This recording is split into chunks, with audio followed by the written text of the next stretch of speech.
as a woman and somebody going into the healthcare field, I personally don't, it's on your opinion on abortion.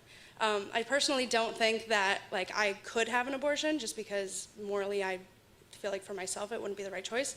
But how do you defend your opinion as a white, well-off, religious man?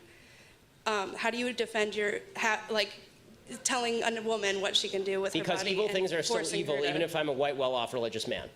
And good things are still good, even if I'm a white, well-off religious man. So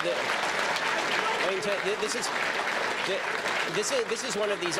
This is one of these identity politics points that I really, I don't mean to come down harshly on you, I don't, but it is a point that I really have serious moral qualms with. I think it's quite terrible. The reason being that the people who were fighting against enslavement of black people were a bunch of well-off white men for the most part.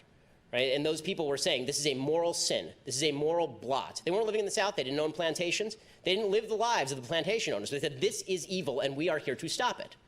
Right? When you see something that you think is morally wrong happening, especially when you're talking about the taking of a human life, like listen, I think that you shouldn't go around randomly killing homeless people. I just have this view. I'm not a homeless person. Most of the people who randomly kill homeless people are probably not of my economic strata, my religious view, or my I don't know whether they're of my skin color or not. I have no idea what the actual sociological breakdown of homeless killer serial murderers is.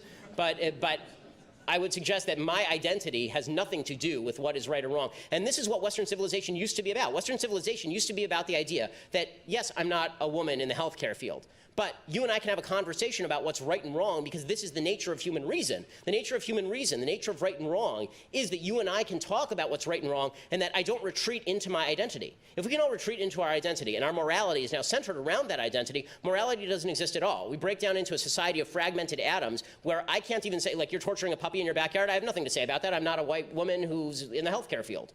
I'm not going to do that.